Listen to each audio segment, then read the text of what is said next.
नमस्कार दोस्तों, मेरा नाम है संजीव प्रताप और आप देख रहे हैं अपना YouTube चैनल द खबरीलाल। आज फिर हाजिर हूँ एक और बड़ी खबर के साथ। बस वक्त गवाए बगैर हम शुरू करते हैं आज का वीडियो।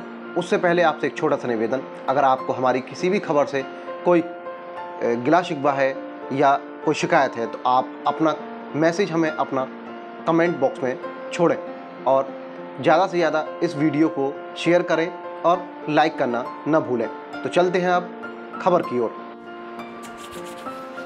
दोस्तों नमस्कार। यह देश चुनाव के लिए जीता है, चुनाव के लिए ही मरता है। चुनाव का मतलब इस देश की शिराओं में ऑक्सीजन दौड़ने लगती है। चुनाव के वक्त जितना पैसा फूंका जाता है या जितनी ब्लैक मनी चुनाव के वक्त निकल कर आती है, उससे गरीबों के वारे न्यारे भी हो ही जाते हैं। लेकिन इस चुनाव के जीतने के बाद जो शख्स मैदान में खड़ा होता है वो सबसे ताकतवर और विशेषाधिकार प्राप्त तबका होता है। लेकिन जरा कल्पना कीजिए, जिस शख्स की पहचान चुनाव जिताने वाली मशीन के तौर पर होने लगे, उसकी ताकत कितनी बड़ी होगी। और यह ताकत इस दौर में एक ही व्यक्ति के पास है, प्रधानमंत्री नरेंद्र दामोदर दास मोदी। उनकी पहचान है कि वो चुनाव जिता देते हैं। लेकिन जब प्रधानमंत्री पद पर बैठा हुआ शख्स चुनाव जिताने की मशीन में खुद को तब्दील कर चुका हो या करना चाह रहा हो या करने हुए अपने आप के पूरे सिस्टम को उसमें तब्दील कर चुका हो, तो क्या होगा। क्योंकि चुनाव जिताने की मशीन हर मंत्रालय से सहयोग लेती है। हर मंत्री सिर्फ प्रधानमंत्री के लिए काम करता है। हर मंत्रालय की हर योजना का हर बजट उसी योजनाओं के साथ प्रधानमंत्री की जुबान पर आता है, जहां जहां वो जाते हैं और अपने भाषणों के जरिए ऐलान दर ऐलान करते चले जाते हैं और इसका एहसास सामने वाले को भुला देते हैं कि दरअसल बिल्कुल सही कहा, वह जिन बातों को कह रहे हैं वो बातें कभी पूरी होंगी या नहीं होगी। और इस दौर में सैकड़ों ऐसी ऐलान है या सैकड़ों ऐसे योजनाएं हैं जो हवा में है, जो 5 बरस पहले बोले गए लेकिन आज तक पूरे हो नहीं पाए और अगले 5 बरस तक भी वह पूरे हो नहीं पाएंगे। जितना पैसा लगना था, जितना पैसा दिया गया, उससे कई गुना ज्यादा पैसा अब आने वाले वक्त में और लगेगा। तो फिर यह ऐलान कर कौन रहा है और क्यों किया जा रहा है। और तमाम कैबिनेट मिनिस्टर अपनी अपने मंत्रालय की योजनाओं को लेकर प्रधानमंत्री की जुबान से भाषण की शक्ल में वह क्यों बुलवाते हैं। और प्रधानमंत्री की खासियत देखिए, जब वो भाषण देते हैं तो इस बात का एहसास सामने वाले को कराना चाहते हैं कि विपक्ष वही तो सत्ता में है, हम तो आपसे सत्ता मांगने आए हैं। इसीलिए जंग लगा हुआ लोहा कांग्रेस हो जाती है। लेकिन अपनी योजनाएं और अपनी उपलब्धियों को बताने के तरीके अगर प्रधानमंत्री के जरिए आज आप सुनने की कोशिश कीजिएगा तो हो सकता है लाखों करोड़ का चूना इस देश को कैसे इस चुनाव जिताने की मशीन के जरिए ही लग गया, यह सोचकर आप हो सकता है चकरा जाएं। और इस देश के भीतर में पहले मीडिया यही काम तो करता था, बतलाता था, जिससे कोई अपने आप को चुनाव जिताने की मशीन में तब्दील ना कर पाए, प्रधानमंत्री तो कतई नहीं।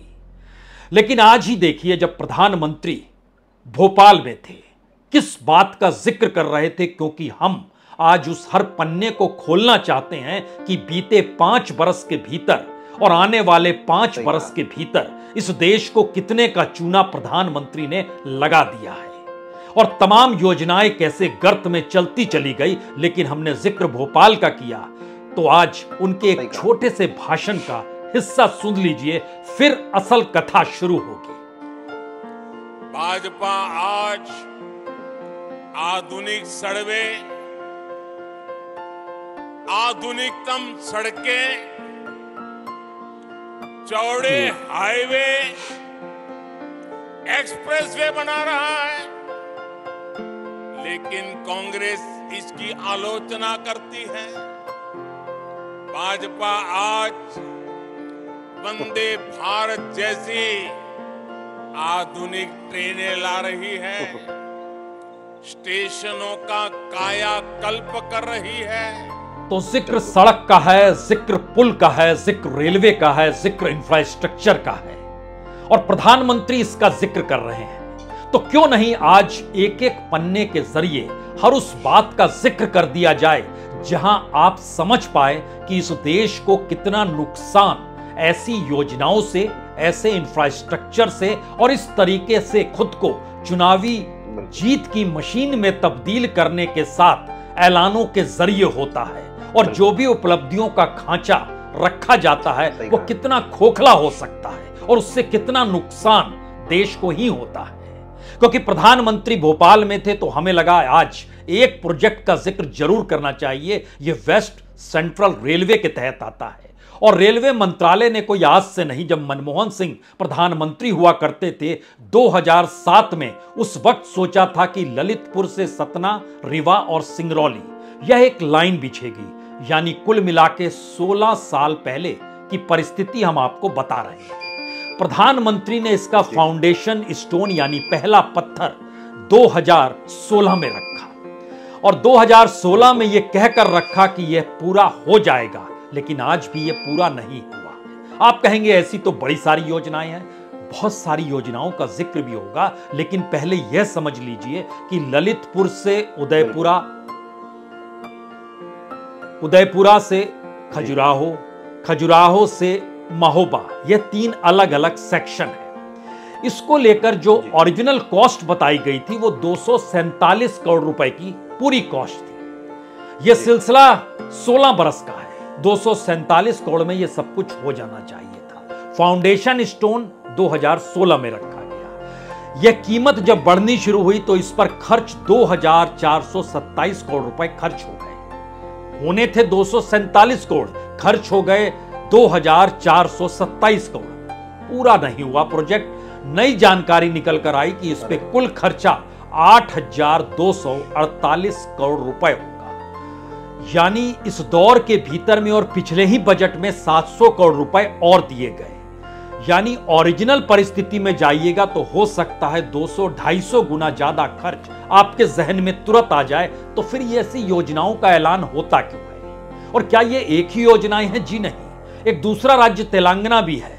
वहां पर फाउंडेशन स्टोन भी प्रधानमंत्री ने 8 अगस्त 2016 को रखा, और यह करीमनगर से हैदराबाद की लाइन थी। प्रोजेक्ट पे जो खर्चा आना था वह 1160 करोड़ का खर्चा था। जो खर्चा हो गया वह 1071 करोड़ का खर्चा हो गया। यानी जितना खर्चा होना था उससे ज्यादा खर्चा हो गया। नई जानकारी आई कि इस पे 3014 करोड़ रुपए खर्च होने हैं। और ऐसा नहीं है कि यह रेलवे का 1-2 प्रोजेक्ट है। सवाल है कि रेलवे भी प्रधानमंत्री को चुनावी जीत की मशीन में तब्दील होता देख रहा है, तो प्रधानमंत्री के जो सलाहकार होते हैं वो कहते हैं कि तमाम मंत्रालयों से आप किसी किसी योजना का जिक्र कर दीजिए जिन क्षेत्रों में आप जाते हैं, और पुरानी योजनाओं को भूल जाइए। अब पुरानी योजनाओं को भूल जाए तो आज बात कहां से शुरू करें? सेंट्रल विस्ता से ही कर लेते हैं। 2019 में ऐलान हुआ, कहा गया ये 6 साल में पूरा होगा, 2025 में पूरा होगा। हड़बड़ाहट में पार्लियामेंट तो पूरा कर लिया गया, और पार्लियामेंट के जरिए बहुत कुछ दिखाना और तय करना था, राजनीति साधनी थी। तकरीबन 20,000 करोड़ का ये प्रोजेक्ट था। 971 करोड़ में पूरा हो गया पार्लियामेंट। बाकी सेंट्रल विस्टा एवेन्यू का क्या हुआ? उपराष्ट्रपति भवन कब पूरा होगा? कॉमन सेंट्रल सचिवालय कब पूरा होगा? पीएम का आवास कब पूरा होगा? एग्जीक्यूटिव इनक्लेव कब पूरा होगा? सारी योजनाएं अटकी पड़ी है। और जब जानकारी वहां के टेक्नीशियन, इंजीनियर्स के जरिए सामने आई तो पता चला कि देखिए 2025 तक तो 50 से 55% ही पूरा कर पाएंगे।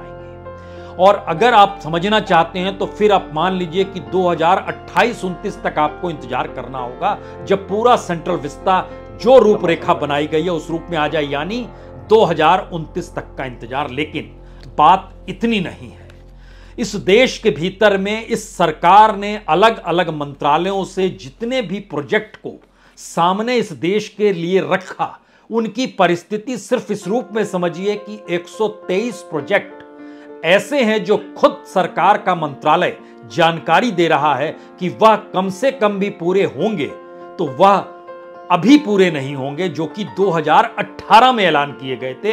हम 2018 का जिक्र इसलिए कर रहे हैं क्योंकि 2019 में चुनाव आने वाला था। उससे 1 साल पहले 123 प्रोजेक्ट प्रोजेक्ट कुछ ज्यादा ऐलान किए गए थे, तकरीबन 180 प्रोजेक्ट ऐलान किए गए थे, लेकिन 123 प्रोजेक्ट ऐसे हैं जो 5 साल के विलंब से चल रहे हैं, यानी 2023 में भी पूरे नहीं हैं, 2024 में पूरे होंगे या 2025 में पूरे होंगे, इसको लेकर एक असमंजस की स्थिति है। 323 प्रोजेक्ट ऐसे हैं जिनको 2019 में ही पूरा हो जाना चाहिए था, जब प्रधानमंत्री फीता काट रहे थे। अब तो रिमोट से बटन दबा दिया जाता है और उसके जरिए उद्घाटन हो जाता है। उसमें 323 प्रोजेक्ट जो हैं यह भी पूरे 19 में होने चाहिए थे, यह भी 2025 तक पूरे हो जाएं तो बड़ी बात है। 2021 में पूरे होने वाले प्रोजेक्ट्स की तादाद थी 190। इनका ऐलान इलेक्शन के तुरंत बाद किया गया, यह सोचकर कि ये पूरे हो जाएंगे, लेकिन जानकारी आ रही है जी नहीं, ये बहुत फास्ट पूरे होंगे तो 2024 के चुनाव तक इसमें से कुछ प्रोजेक्ट सामने पूरे होकर आ सकते हैं, लेकिन बाकी नहीं। और 194 प्रोजेक्ट तो ऐसे थे जिसको 2022 में पूरा हो जाना चाहिए था पिछले साल, वो सारे प्रोजेक्ट लेट चल रहे हैं। अब सवाल दूसरा आपके जहन में आएगा, सेंट्रल विस्ता का जिक्र कर लिया, इतने प्रोजेक्ट का जिक्र कर लिया, चूना कितने का लगा?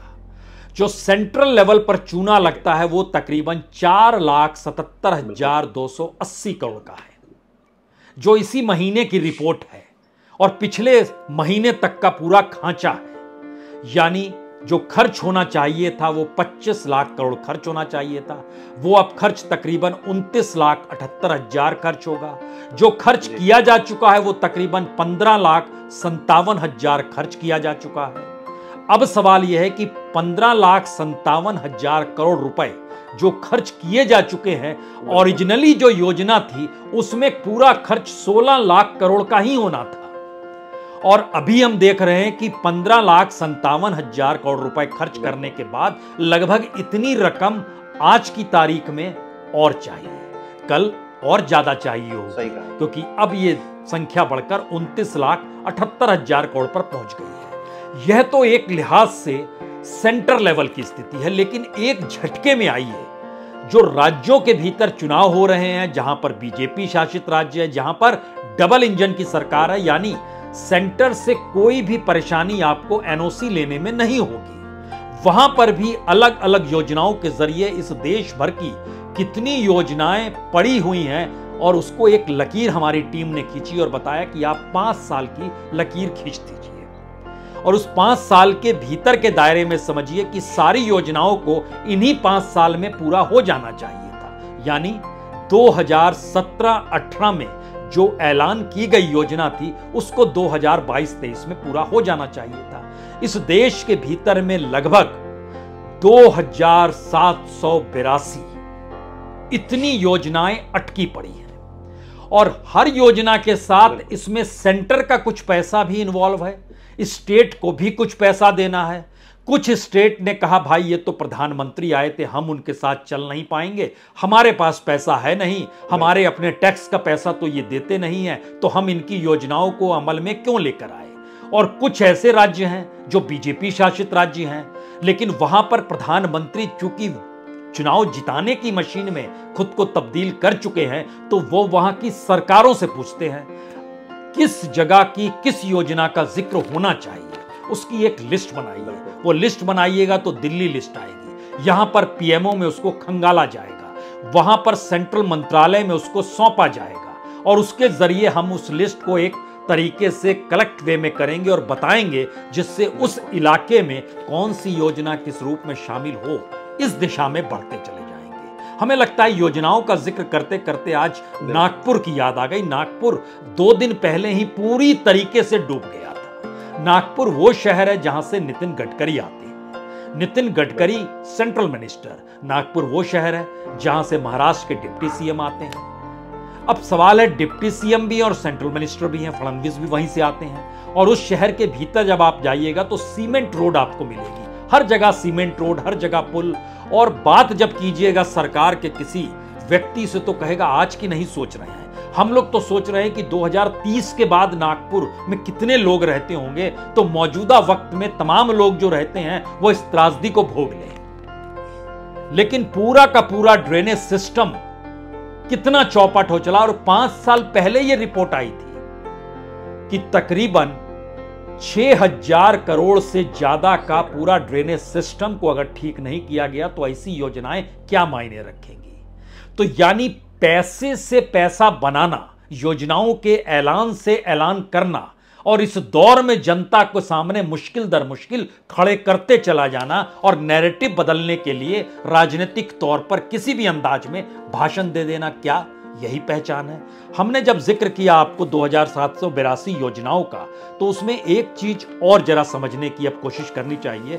ये अलग अलग तरीके से इस देश के भीतर में जो क्षेत्र हैं उसमें सड़क से जुड़ी हुई, उसमें पेट्रोलियम मंत्रालय से जुड़ा हुआ, उसमें रेलवे मिनिस्ट्री से जुड़ी हुई, इसमें 16 मंत्रालयों का इन्वॉल्वमेंट बहुत साफ है। अगर ज्यादातर प्रोजेक्ट का हम जिक्र करें तो रोड ट्रांसपोर्ट और हाईवे सेक्टर में तकरीबन 262 प्रोजेक्ट बड़े प्रोजेक्ट अटके पड़े हैं, छोटे प्रोजेक्ट भी होंगे। रेलवे में तकरीबन 115 प्रोजेक्ट अटके पड़े हैं। जो पेट्रोलियम सेक्टर है इसमें लगभग 89-90 प्रोजेक्ट अटके पड़े हैं। अब यहां पर अगला सवाल था, क्या यही कुछ होता है? जी नहीं। इस देश के भीतर में सरकार ने बार बार जिक्र किया मेगा फूड पार्क बनाएंगे, फूड प्रोसेसिंग का हिस्सा बनाएंगे, और जो रिपोर्ट सरकार जब देती है तो पता चलता है वहां भी कुछ नहीं हुआ।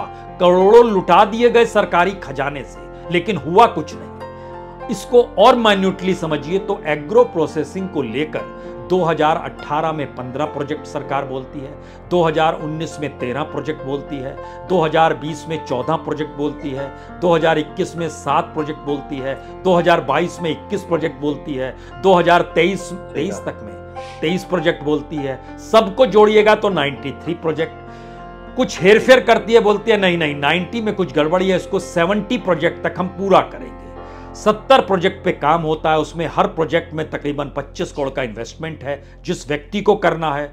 10 एकड़ की जमीन भी चाहिए, सरकार 10 करोड़ रुपए भी देगी, उसमें से 3 अलग अलग किस्तों में 10 करोड़ रुपए दे देगी। लेकिन और 15th फाइनेंस कमीशन भी इस बात का जिक्र करते हुए 584 करोड़ और दे देती है। हुआ क्या? आज की तारीख में रिपोर्ट यह है कि जो 70 प्रोजेक्ट 2018 से हम जिक्र कर रहे हैं, बीते 5 बरस से सिर्फ 2 प्रोजेक्ट हैं जो पूरे हो पाए, बाकी सारे प्रोजेक्ट अटके पड़े हैं। और इस अटके प्रोजेक्ट का मतलब बहुत साफ है कि यहां पर कहीं इमारत बन गई है, कहीं अभी खाली जमीन ही है, कहीं पर मशीन के ऑर्डर किए गए लेकिन मकान नहीं है, यानी इमारत नहीं है। इन सारी परिस्थितियों में बैंक से लोन भी उठ गया। बैंक से लोन मिल गया तो बैंक कुछ इसमें से कुछ को एनपीए के तौर पर भी लेना चाहता है, लेकिन रुकावट है, सरकार भी 10 करोड़ दे चुकी है। ये सारी परिस्थितियों के भीतर इस देश का सिस्टम चलता है, क्योंकि एक चुनाव जिताने वाली मशीन की इच्छा है कि हर प्रोजेक्ट के साथ उनको जुड़ते चला जाए। इस दौर में इसका असर विदेशी निवेशकों पर भी पड़ता है। जो निवेशकों का जिक्र होता है ना, इसी सितंबर के महीने में 10 लाख करोड़ रुपए, जो लगभग 10,000 करोड़ रुपए जो थे वो निकाल लिए गए। और इस दौर में शेयर बाजार भी अगर पिछला हफ्ता देखिएगा तो 2 लाख करोड़ रुपए सिर्फ 3 बड़ी कंपनियों को नुकसान हो गया। उसमें HDFC है, रिलायंस है, ICICI है। महत्वपूर्ण ये भी नहीं है। महत्वपूर्ण ये है कि इस दौर में एक पूर्व फाइनेंशियल सेक्रेटरी की एक किताब आ रही है। वो सुभाष चंद्र गर्ग है, वो किताब लिख रहे हैं जो अगले महीने आएगी। उस किताब का कुछ मटेरियल निकल कर आया। उसमें उन्होंने बताया कि जब RBI के गवर्नर उर्जित पटेल हुआ करते थे तो एक बैठक बुलाई गई इस देश के भीतर की इकोनॉमी को लेकर, और उसमें RBI से और पैसा चाहिए था सरकार को। उर्जित पटेल इसका विरोध कर रहे थे। अब सवाल है उस मीटिंग में कौन थे? उर्जित पटेल, जो RBI गवर्नर उस दौर में थे। यह जिक्र हम आपसे 14 सितंबर 2018 का कर रहे हैं। देखिए 5 बरस फिर पहले चले गए। उस समय फाइनेंस मिनिस्टर अरुण जेटली थे, निपेंद्र मिश्रा प्रधान सचिव हुआ करते थे, 2 और अधिकारी बैठे थे, RBI के 2 डिप्टी डायरेक्टर्स बैठे थे, विरल आचार्य बैठे थे, NS विश्वनाथ बैठे थे, DFS सेक्रेटरी थे राजीव कुमार, वह भी बैठे थे, अतिरिक्त प्रधान सचिव प्रधानमंत्री के PK मिश्रा वह भी बैठे थे, पीयूष गोयल उस समय रेल मिनिस्टर थे, वह भी बैठे थे। और होते होते ठन गई प्रधानमंत्री और RBI के गवर्नर में, क्योंकि RBI के गवर्नर कुछ सिफारिशों को पेश कर रहे थे जो सरकार को भा नहीं रही थी। और सरकार को लग रहा था कि उसकी जो मनचाही इच्छा है, योजनाओं को लेकर जो प्लानिंग वो करती है, वो प्लानिंग तो पॉलिटिकल वे में भी जुड़ी हुई है। तो इसमें उर्जित पटेल क्या करेंगे? RBI गवर्नर की क्या हैसियत? हैसियत तो हमारी है, जनता ने हमें चुनकर भेजा है, तो किसी भी इंस्टीट्यूशन को संभालने वाला उस इंस्टीट्यूशन के तहत इस देश को देखेगा या इस देश को देखने वाला इंस्टीट्यूशन को देखेगा। और तब उन्होंने कमेंट जो किया, और बहुत साफ तौर पर यह कमेंट निकल कर आया कि उन्होंने कहा कि जो उर्जित पटेल है ये दरअसल पैसे पर किसी सांप की तरह कुंडली मारकर बैठे हुए हैं। अब आप कल्पना कीजिए, कोई अधिकारी इस देश के भीतर में, वो फाइनेंशियल इंस्टीट्यूशन से जुड़ा हो या नॉन फाइनेंशियल इंस्टीट्यूशन से जुड़ा हो, वो क्या करेगा।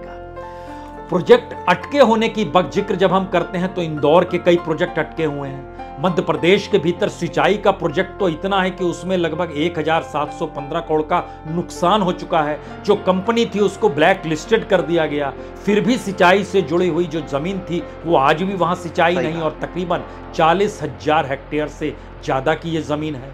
खर्चा 238 करोड़ का था, नुकसान 1715 करोड़ का हो गया। ये water resource department Madhya Pradesh का कुछ कर नहीं पाया। सिविक बॉडी से जुड़ी हुई कई प्रोजेक्ट थे सरदारपुरा में, वह भी नहीं हो पाए। प्रधानमंत्री आवास योजना जो है वो इंदौर जैसे शहर में तकरीबन 12,500 जो रेसिडेंट तैयार करने थे वो नहीं हो पाए, लेट होता चला गया। सरकार ने अफरा तफरी में बताया जी नहीं, आधे तैयार हो गए हैं, आप अफरा तफरी मत मचाइए।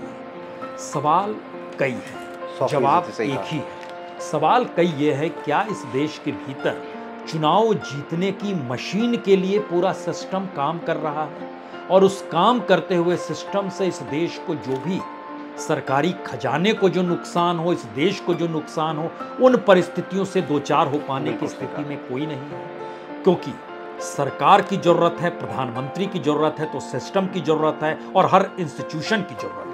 और जवाब इसका एक ही है। जब देश के प्रधानमंत्री ये मान चुके हैं कि हम ही चुनाव जिता सकते हैं और हम ही सामने वाले को हरा सकते हैं, तो फिर जो जीतने वालों की पूरी कतार है वो क्या करेगी। उसको दोबारा सत्ता में तो आना है, लेकिन एक क्षण के लिए सोच लीजिए कि इस देश के भीतर की तमाम ऐसी योजनाएं जिसका ऐलान हुआ, जिसमें केंद्र का पैसा है, राज्यों को कुछ पैसा देना है, जितनी भी योजनाओं का जो भी हिस्सा था उस दौर में जो खर्च होना था, उसका लगभग 40% खर्च किया जा चुका है।